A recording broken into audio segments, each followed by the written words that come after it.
You are listening to Sports and Life with your host AJ Shaw on WSFI 88.5 and WSFE 88.7. Dave Casper is a Hall of Fame tight end. He went to the University of Notre Dame and played in the NFL for 11 seasons, most of those with the Oakland Raiders, where he won a Super Bowl in 1976.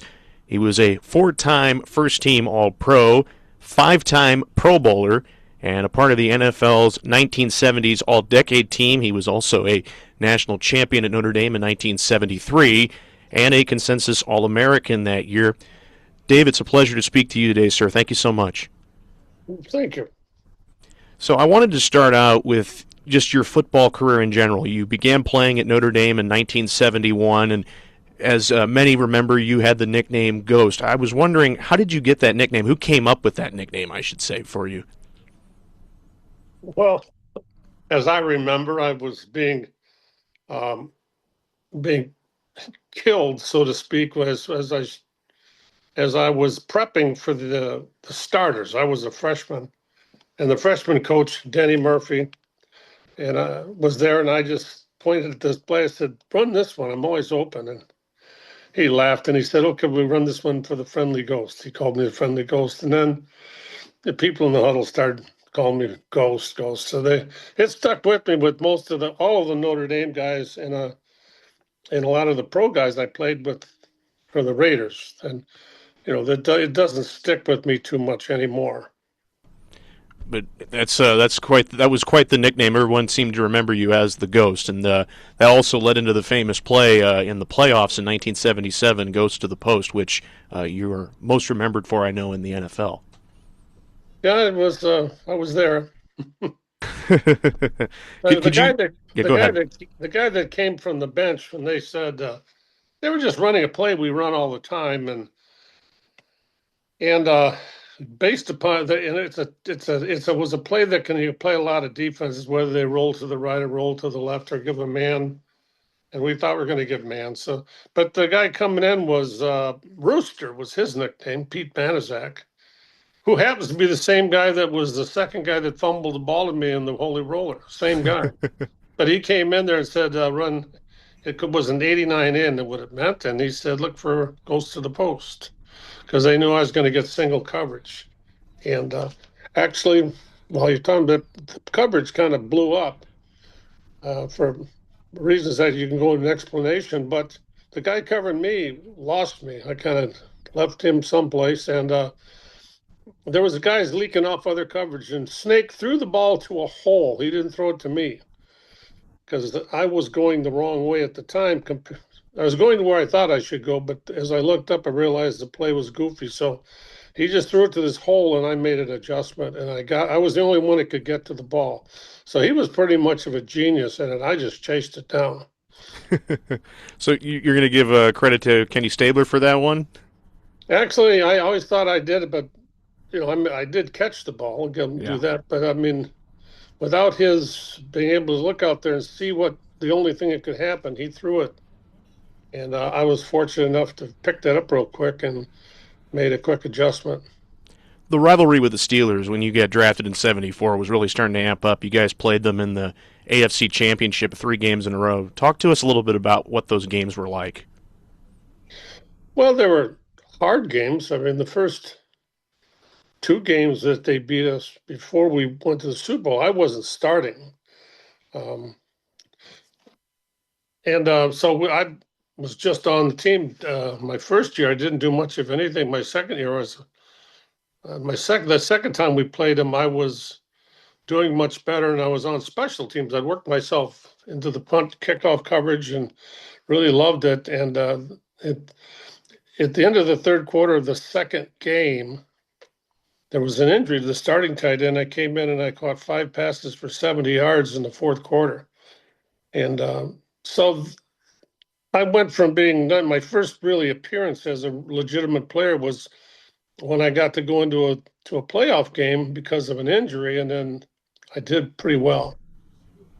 And we ran the ball because I was able to. I was able to do some pretty. I was a pretty good blocker, and so we still did run the ball. We scored a few points, but we never got back. In fact, I actually recovered an onside kick, which gave us 2 more plays before the Steelers beat us. And they're a great team, and it was dangerous to play them because they were not a lot of fun. They were they definitely played outside of the rules, but they got away with a lot of that stuff before they changed the rules. Those games were definitely physical, to say the least. And if I recall correctly, the game the year before you guys went to the Super Bowl, the field was like really icy, if I recall correctly, right? Yeah, but I was from Wisconsin and I was used to ice fishing. That's why I could. That's what I did because I just figured I was on ice. And the Steelers were not an illegal team. Mm-hmm. It's just that it's like playing with snakes or something. I mean, they're going to bite you. Mm-hmm. You got to be careful. So when you played the Steelers, you'd better be aware that there were some really hard-nosed football guys around. And I don't ever remember anybody coming up and trying to hurt me, but they didn't mind if they did. Mm-hmm. But they were tough. Did you ever go up against Mel Blount one-on-one? Yeah, I did. I mean, it just so happens that the Steelers, when we went to the formation where the two wide receivers are on the other side, most teams bring both corners over to that. But the Steelers left Mel Blount alone when we went what you would call slot right. Mm-hmm. So I was on the weak side with him, and I actually did okay against him because I mean he was a physical, intimidating guy, and I was a little bit bigger than average, so I wasn't as physically intimidated. And Snake was a good quarterback, so I caught 2 or 3 passes. And then I didn't ever make anybody.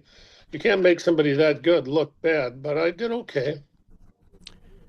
You mentioned the Holy Roller. That's another play that you're very well remembered for. That was the game against the Chargers. That play, I think to this day, people are still wondering how in the world that happened, but it was really kind of a miracle. You want to talk us through that play and how that whole thing broke down? Well, I had a pretty good game that day. You should go get the highlight films and watch the catches I made because that's right. Actually, it wasn't bad. But I'm remembered for standing in the middle of the end zone. We ran a play which sent me to the post, and the ball didn't come to me. It wasn't ever thrown because we got pressure and Snake let it go on the ground, and Rooster Banaszak again came in and batted it forward, which is legal. You can advance the ball, as long as you don't haul off and kick it. That turns into a punt, but you can advance the ball. And I was just standing in the end zone. I was running toward the ball. The darn thing just comes at me, and I was able to. I tried to pick it up, but it bounced, hit my legs and knees. But I kind of played goalie on it, and when it moved forward, slowed down, I fell on it, and then, between that and the goals to the post, they kind of made me. They've kept me known, so to speak. Other than that, I'm pretty sure I would have just gone off into the wild blue yonder. Well, you also are a Super Bowl champion. You're a 5-time Pro Bowler, so clearly you were not just remembered for those 2 plays. You had some amazing moments throughout your career, and getting to play in the Super Bowl against the Vikings, I'm sure that was a really amazing experience. You also played in the national championship game. You were able to win that. Talk to me a little bit about the differences of playing in a national championship for college and a Super Bowl in the NFL. Well, I will tell you from the 2 different games, the national championship game, we were significant underdogs, but we were still playing an Alabama team that was, I must have had 6 or 7 first-round draft picks in that team. And I was just drafted in the bottom of the 2nd round. We didn't have a whole list of unbelievable players, but we had a good team, and but it was still scarier than heck. I mean, you got crowds screaming at you, and you're playing a great undefeated team, and we won by 1 point. The Super Bowl, I was a little bit more mature, say. It was my 3rd year. It was the next year after I, started to play, and I wasn't really as nervous about how if I could play. I knew at that area that we were good enough to win. It was just a matter of hopefully ball bounced the right ways and made the right plays, and we did, and we won. But both times big crowds, But I kind of think that's not so bad. The more nervous you get, I think the better you play. You need to just take it and remind yourself the one or two or three things you got to do that day and just do them. How would you typically prepare for a game? Like Well, yourself? I had a schedule. I started my week when I played, when I was with the Raiders in my heyday. I mean, it started from not eating anything on Thursday to eating a lot on Friday, and calm down Saturday, no food Sunday morning, no food before the game. I had a 2 hour before the game thing I did, hour. Superstitions. There's a lot of people are superstitious. You watch them, what they do before a game, and it's really all mental timing. So you've got little things you do, and as you do those things, you remind yourself that everything's okay. You can still do these things when you want to do them, and they actually become more and more realistic as the game comes. But even though the people standing on the sideline in a certain way next to the same guy, it's all this whole idea of you're trying to control your world because it's all going to break loose. So, but basically, just go to practice, do what the coach tells you to do, run your drills, show up on time, do your stuff. So you just stuck to your usual routine. You didn't do anything specific during the week. You just stuck to the usual routine. I did what the coaches told me to do during the week. Like I said, I had an eating schedule. Mm-hmm. It's the only way I could. I mean, I was a natural 250-pound guy, and I wanted to play at 238. So I tried to keep myself lighter than most. I didn't see any value in my position of carrying anything extra but just muscle mass. And it just didn't. I didn't see any value having any kind of extra fat on your system, because I was a run block, and you're out in the wide open space when you're blocking as a tight end, and I thought quickness was much more important than size. I was a fairly strong guy naturally, and I lifted weights, but so my routine just had to do with 2 different days of the week I didn't eat at all. Days I could eat, days I couldn't eat, and then of course then I just stayed on the practice schedule. Go to practice on time, put your jersey on in the way you're supposed to, line up in the right spot, do your drills. How were you able to balance your faith during the football season? Well, I probably didn't do it that well. I went to church not as much as I should have. More often than not, my wife and I were, and then I probably at the end of my Notre Dame career, I was probably less religious, just because I went to college, I think. And as we had children, we started coming back, and it wasn't like I wasn't going to church. It just I wasn't going as much as I do now. Mm-hmm. But I wasn't. I'm not going to be the pastor that is the shining star that says I was always this great guy and I practiced my religion perfectly. That's not me. Well, I love how you're upfront about that and honest. A lot of people aren't that way, so that's really admirable. So thank you for sharing that with us. John Madden was your coach for your career in Oakland. Everybody remembers John Madden as the great character that he was, but he also was Catholic, and he also had to balance that religion out. Did you ever see how he was able to kind of balance his religion with football? Well, myself and Mark Van Egan, who was my roommate, mm-hmm. Well, 2 or 3 times we went to Mass the night before on the road with John. And so, he went, he didn't talk about it. Nobody really knew he was going to Mass as far as I knew, but I found out that he was going to Mass, so we went to Mass with him the night before the game, which that was a good thing. So he did that. He before the game, he would just say everybody in your own way. He didn't come up with his own prayers or anything, and he didn't get in the situation where he was going to tell you what kind of a faith you had to have. So, but he was, as it turns out, as we didn't know, but he was, a faithful person. Do you have any favorite memories from your time with John Madden? Well, I think you could list them. What is it? They're all tied for number one. I mean, I had a lot of memories if I want to think about it.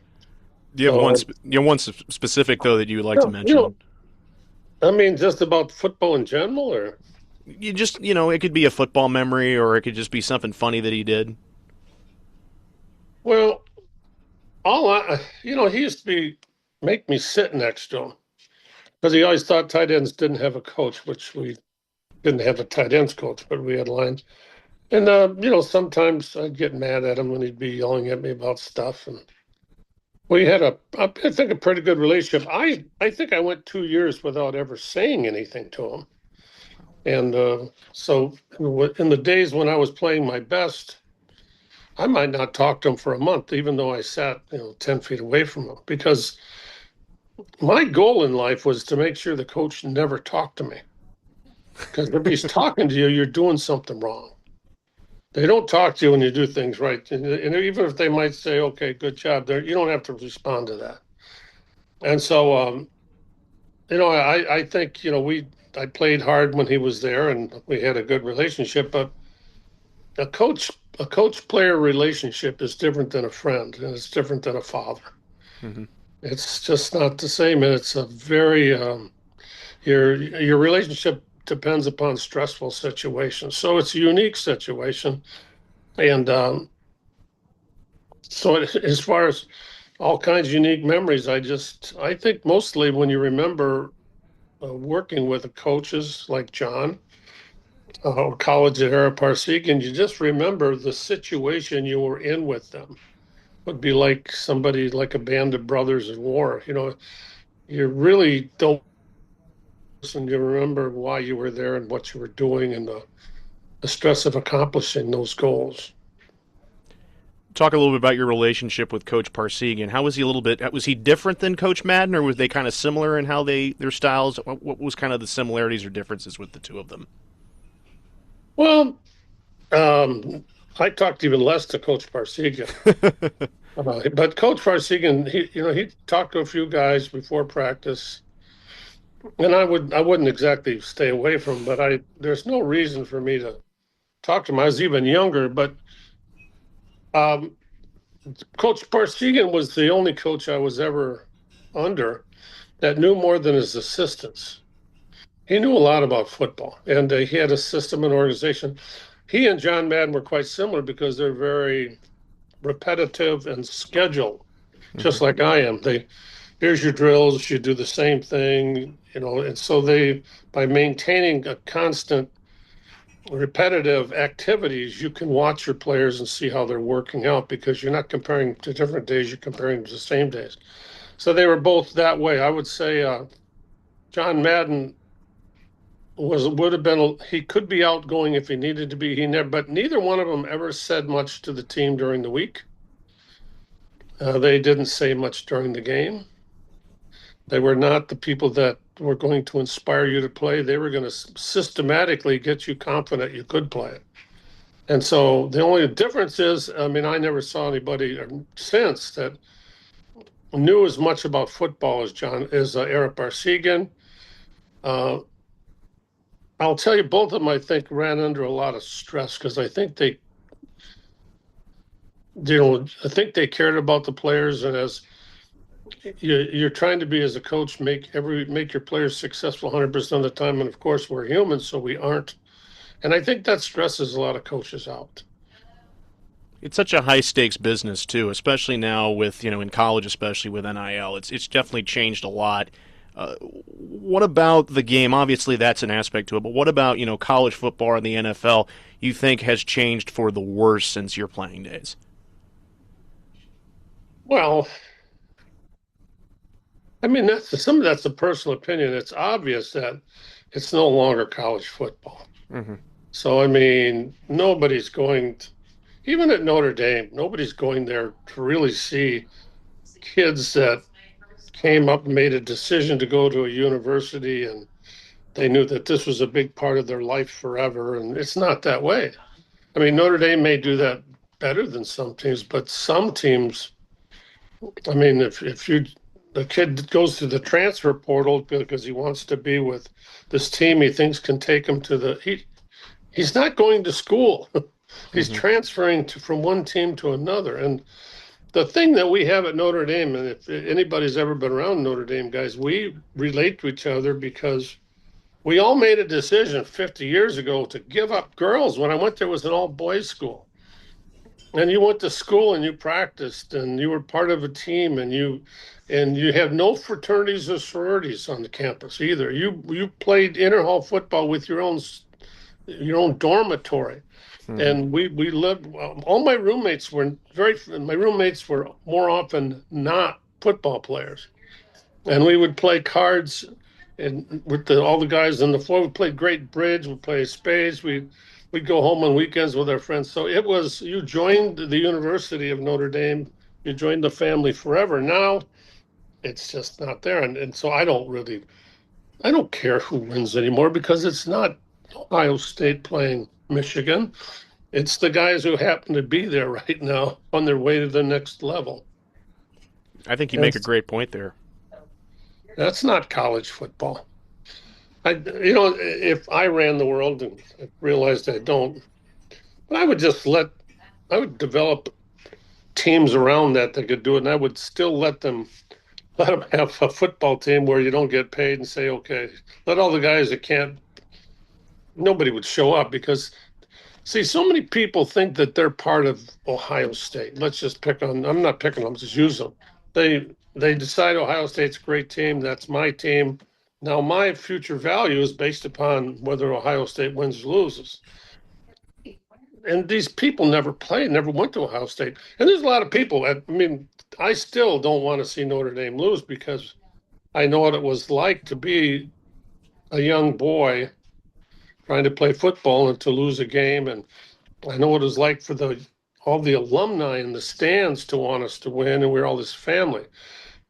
Now there's a lot of people, and there were then too, there's people that just choose to be almost like a pro football fan. I went to Southern California, and you sit in the stands and you realize that half of the people there are not alumni. Hmm. They're just football fans.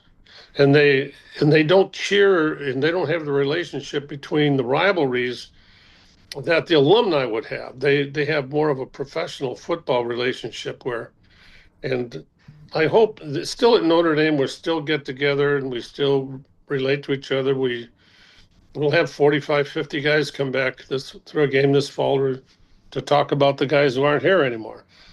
That's still there, and we love Notre Dame, but this whole portal and this NIL stuff just changes everything. I think you make some excellent points there. The game, it doesn't feel like college football. The school pride and the camaraderie and the history just doesn't seem to be there like it used to be. I think you make some excellent points on that. Well, if you really want to do it right, you're never going to win the game because the 5-star guys don't care about the University of Notre Dame's pedigree, so to speak. They don't care about the diploma because they're going to make $50 million in pro football. So why should they go to class and do all that stuff? Whereas I went to Notre Dame, there's no money, obviously, but you went there. And I had actually asked all the guys how much you guys run in practice. I wanted to make sure we didn't have a crazy coach there that was going to try to run me to death, and I might never start. I mean, I was not a heavily recruited kid, so I just wanted to be able to say I can go there, I can go to practice, I can be part of the team, I can graduate, and I can do this even though I may never start because these guys are good. And the guys I was recruited by, the guys that took me on campus were third teamers. I was not a heavily recruited kid either way, but I said, I liked these guys. They were nice people, and everybody I met there was a nice person. I said, I can come here and I can go to school for 4 years and get in it and graduate. And that's all I could really want. Anything else would be more. So obviously I did a lot better than I ever expected. But okay. I've always kind of wondered kind of the perspective of guys who played at Notre Dame, but do you think Notre Dame should join a conference potentially? How could we ever join a conference? I mean, I have friends when I do the saint of the day, but I send it to people in California. Mm-hmm. I send it to people in Portland, Oregon. I send it to New York. I send it to Florida. I send it to Chicago. Notre Dame grads it's not a Midwest school. It's harder to get into Notre Dame from Chicago than it is to get to Notre Dame from state like Nevada, because they actually recruit nationwide. Mm-hmm. And Notre Dame wants to go and have their fans come to the games. They want to visit where the Notre Dame people are, and that's across the country. So unless you could create a conference that is nationwide of highly competitive academic schools, if you can do that, we would join. But there's no way for us to go play in front of our fans if we were a Big Ten team. We're not a Big Ten school. We're not. And besides, they'd have to convert to Catholicism to play us. But that being said, we're not an Illinois team. We're not an Indiana team. We're not Ohio team. We're a national team, and the only way we can make it work if we made independence, or, like I said, if somebody made a conference that would be national. I could see how that could happen, but nobody's going to do it. Got you. So something like maybe like a Catholic league, potentially like that? Whatever it is, it would have to play across the country. Okay. That's how we got famous. I mean, Notre Dame nobody wanted to play the Catholics, right? So we went on the road, and we played in California, we played in New York, we played everywhere, and we became a national school, and people came to Notre Dame from across the country. And so that's what we are. And to join the Southeast Conference, we're not a Southeast school. To join the Big Ten, no way. To join the Pac-10, no. Now the Big Ten's 25 teams or whatever. It's like the Big 19 now. It just makes no sense. But, I mean, if you wanted to build, just think about going Notre Dame, Vanderbilt, Duke, maybe, I don't know, Stanford, if they ever get the devil out of their school. I mean, a whole bunch of great schools, great academic schools that want to play football, but they play around the country. And then Notre Dame would be fine in that. But we're not going to join a conference that's going to put us with a specific set of schools that they don't have our alumni there. Gotcha. What drives you most in your faith? What's me most? What drives you most when it comes to your faith? I don't know. I just go to church. I mean, I pray and go to church. Try to do it every day. I've probably been doing it for the last 20 years.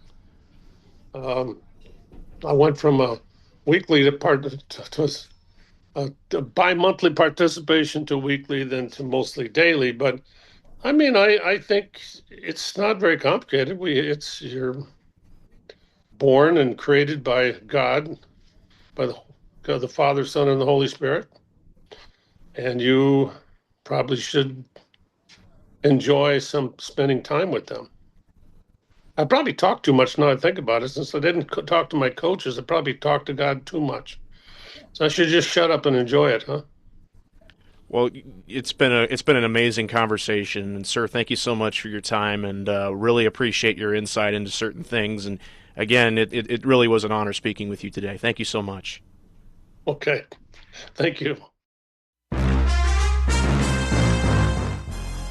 Thank you for listening to Sports and Life here on WSFI 88.5 and WSFV 88.7 Catholic Radio. To listen to portions of the show that you may have missed, just go over to our website, WSFICatholicRadio.org, click on the Listen tab, and then head to the audio archive. Thank you again for listening, and God bless.